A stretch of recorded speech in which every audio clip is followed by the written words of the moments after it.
Bismillahirrahmanirrahim. Assalamualaikum warahmatullahi wabarakatuh. Pada kesempatan ini akan saya sampaikan sedikit keterkaitan dengan suatu pelajaran yang sangat berharga ya, bagi Luqman kepada anaknya ya. Di sini ada di dalam kitab suci Al-Quran, yaitu surat Luqman ayat 16 dan ayat 17. Baiklah, akan saya bacakan. A'udzu billahi minasy syaithanir rajim. Bismillahirrahmanirrahim. Ya bunayya innaha in takum misqala habbatin min khardalin fatakun fi sahratin aw fis samawati aw fil ardh أو في السماوات أو في الأرض يأتي بها الله إن الله لطيف خبير يا بني أقم الصلاة وأمر بالمعروف وانهى عن المنكر واصبر على ما أصابك إن ذلك من عزم الأمور صدق الله العظيم. Artinya, hai anakku, kata Luqman, sesungguhnya jika ada amalan engkau, amalan baik atau buruk, seberat biji sawi yang tersembunyi dalam batu atau di langit atau di bumi, niscaya didatangkan atau dibalas Allah juga. Sesungguhnya Allah maha halus lagi maha mengetahui. Hai anakku, dirikanlah sholat dan suruhlah orang-orang memperbuat yang ma'ruf atau yang baik, dan laranglah memperbuat yang mungkar atau yang haram, serta sabarlah atas cobaan yang menimpa engkau. Sesungguhnya demikian itu pekerjaan yang dicita-citakan. Maha benar Allah dari segala firman-Nya. Hadirin yang dirahmati oleh Allah Subhanahu wa taala, jika ada amalan dari diri kita, baik itu berupa kebaikan atau berupa keburukan yang tersembunyi ya, di dalam batu atau di langit atau di bumi, niscaya akan memperoleh balasan dari Allah. Juga dalam surat Az-Zilzal itu dikatakan, "Faman ya'mal misqala dzarratin khairan yarah wa may ya'mal misqala dzarratin syarran yarah." Suatu pekerjaan apabila baik, ya, pasti akan mendapat balasan kebaikan. Begitu juga sebaliknya, suatu perbuatan, ya, yang mana kalau perbuatan tersebut jahat, insya Allah akan memperoleh balasan juga kejahatan. Untuk itu marilah kita berlomba-lomba untuk mencari kebaikan ya. Mencari kebaikan, karena tadi diajarkan ya, amal yang baik itu akan mendapatkan balasan yang baik. Begitu juga amal yang tidak baik juga akan memperoleh balasan yang tidak baik.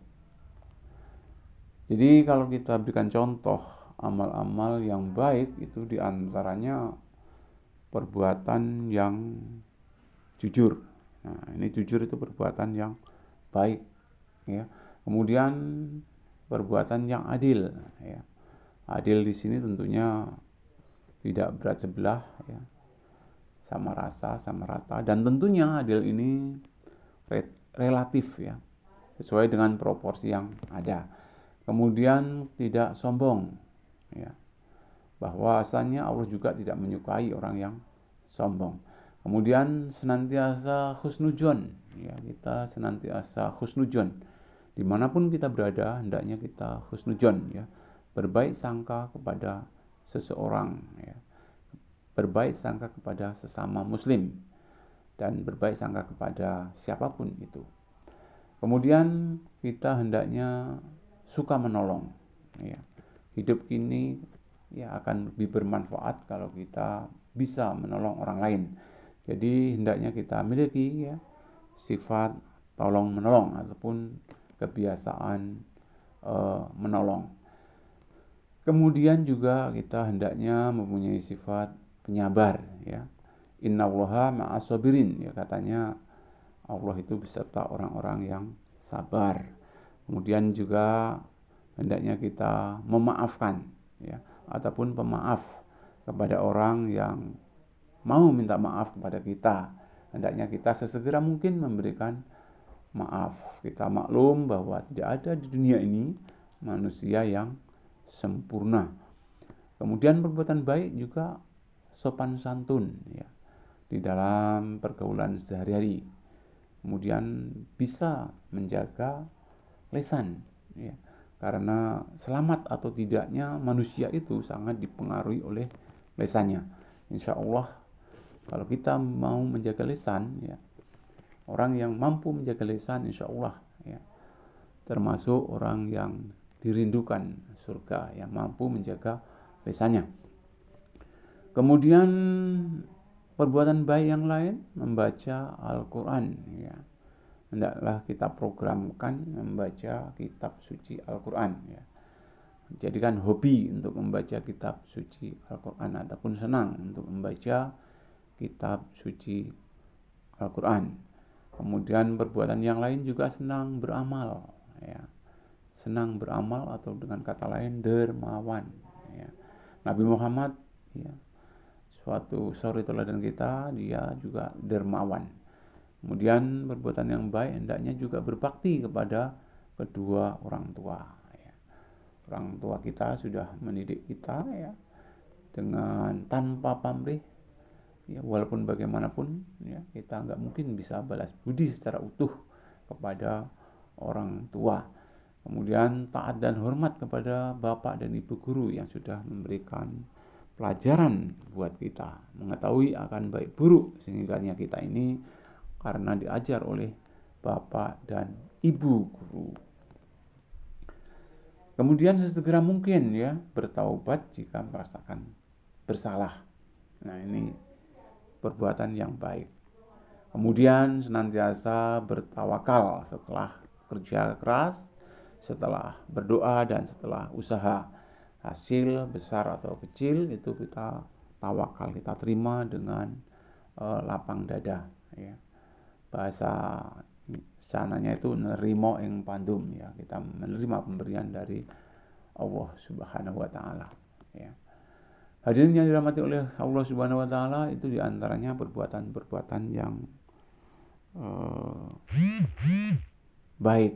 Nah, sedangkan perbuatan yang tidak baik tentunya lawan kata daripada perbuatan tersebut, ya. Misalnya jujur, di situ tidak jujur. Kemudian adil, di situ tidak adil, ya. Kemudian tidak sombong, nah di situ angkuh ataupun sombong, ya. Kalaupun husnudzon itu jadi suudzon, nah itu perbuatan tidak baik. Kemudian suka menolong, nah di situ dia perbuatannya tidak baik, terlalu egois ataupun tidak mau menolong orang lain, ya. Kemudian sabar, nah kalau perbuatannya tidak baik itu terburu-buru, ya, tergesa-gesa. Itu sebenarnya kalau kita terlalu terburu-buru itu menuruti hawa nafsu setan. Kemudian orang yang tidak baik itu sulit untuk memberi maaf, ya. Bahkan dia pendendam.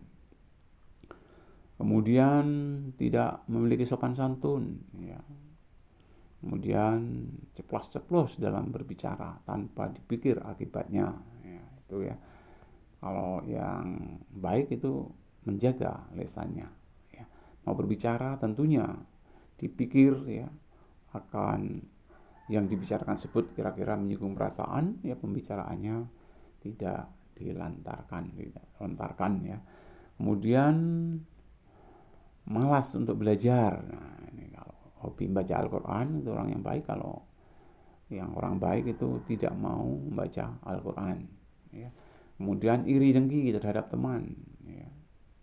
Kemudian kurang bakti ya, kepada gurunya, kepada orang tuanya, ataupun kepada saudara-saudaranya kurang bisa taat ataupun berbakti ataupun hormat ya.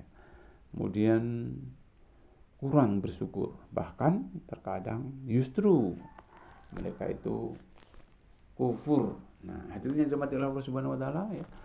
Di samping itu perintah dari orang tua Luqman ini disuruh mendirikan sholat ya.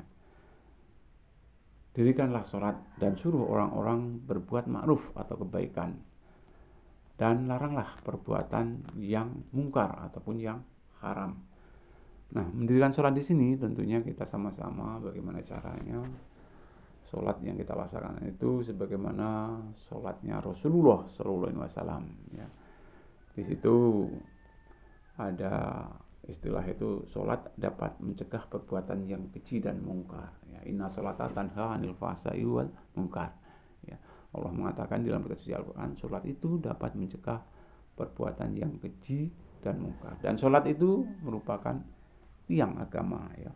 As-sholatu imaduddin ya, bahwa sholat itu adalah merupakan tiang agama ya. Betapa pentingnya sholat ya, sehingga Rasulullah SAW memerintahkan ya sholat yang 5 waktu ini kalau bisa ya sebagaimana yang dicontohkan oleh Rasul ya. Rasulullah SAW memberikan contoh sholat 5 waktu itu, yaitu 3 tertib ya, tertib waktu, tertib tempat, dan tertib cara ya.